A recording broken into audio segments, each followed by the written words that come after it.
పరిస్థితి ఉండేది. మరి ఆ అట్టడు వర్గాల నుంచి పుట్టిన తేజమే మన బిఆర్ అంబేద్కర్. మరి 1991 మధ్యప్రదేశ్ మరి మావు గ్రామంలో మరి రామ్జీ మాలోజీ తక్వార్ మరియు భీమాబాయి దంపతులు పుట్టిన పుణ్యపురుషుడు మన బిఆర్ అంబేద్కర్. మరి ఎన్నో కష్టాలు పడ్డాడు చిన్నప్పటి నుండే, బాల్యం నుంచి.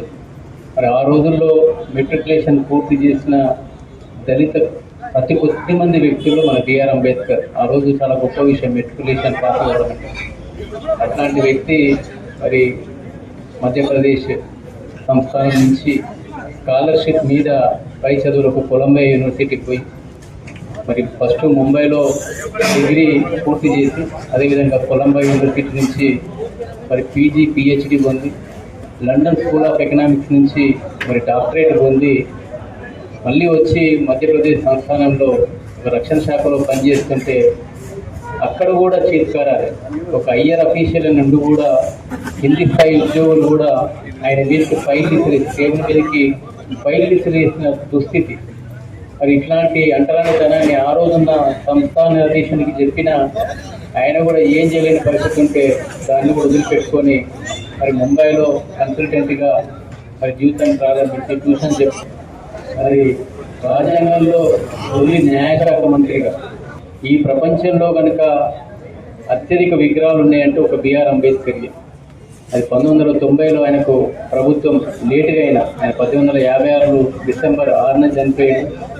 60 సంవత్సరాలకి ఆయన తనువు చాలించిన ప్రభుత్వం కొద్దిగా లేట్ అయినా భారతరత్న 1990లో మరి ప్రదానం చేసింది. ఆయన ఎంత గొప్ప వ్యక్తి అంటే కొలంబియా యూనివర్సిటీ 100 మంది స్కాలర్లను ప్రకటించింది, అంటే పండితుల్ని మరి విద్వాంసుల్ని ప్రకటిస్తే ఈయన మొట్టమొదటి వ్యక్తి, ప్రపంచంలో ఉన్న విద్వాంసులలో మొట్టమొదటి వ్యక్తి డాక్టర్ బిఆర్ అంబేద్కర్. అంత గొప్ప వ్యక్తి. అదేవిధంగా మరి రాజ్యాంగాన్ని, ప్రపంచంలో గొప్ప రాజ్యాంగాన్ని, అతిపెద్ద ప్రజాస్వామ్య దేశానికి రాజ్యాంగాన్ని రచించిన మొట్టమొదటి వ్యక్తి మన బిఆర్ అంబేద్కర్.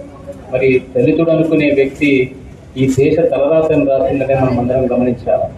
మరి ఆయన ఆశయాన్ని సాధించాలా. ఆయన చిన్న వ్యక్తి కాదు, స్పీకరు, రైటరు, ఎడిటరు, ఎకనామిస్టు, అదేవిధంగా ఆంథ్రపాలజిస్టు, అదేవిధంగా అన్ని రకాల బహుభాషా కోవిదుడు. ఒక గొప్ప వ్యక్తి మన దేశంలో పుట్టడం మనందరికీ గర్వకారణం. ఆ మేధావిని స్మరించుకుంటూ ఈ రుగ్మతలు ఇప్పటికి కూడా అంతర్లీనంగా కొన్ని గ్రామాల్లో అయితే ఏంది ఈ వివక్ష ఇంకా కొనసాగుతుంది. వాటన్నిటినీ రూపుమాపి మరి అంబేద్కర్ ఆశయాన్ని ముందుకు తీసుకెళ్ళి మనం ఈయన వేడుకల్ని ఇంకా ఘనంగా ఇంకా గొప్పగా ఇప్పుడు ఈరోజు ఇంత మంచిగా ఏర్పాటు చేసిన మన మిత్రులందరికీ, అదేవిధంగా అన్నదానం చేస్తున్న స్టాఫ్ గారికి కృతజ్ఞతలు, ధన్యవాదాలు తెలియజేస్తూ రాబోయే రోజుల్లో కూడా మరి ఇక్కడ నిర్మాణం కూడా చెప్తున్నారు మన వాళ్ళు.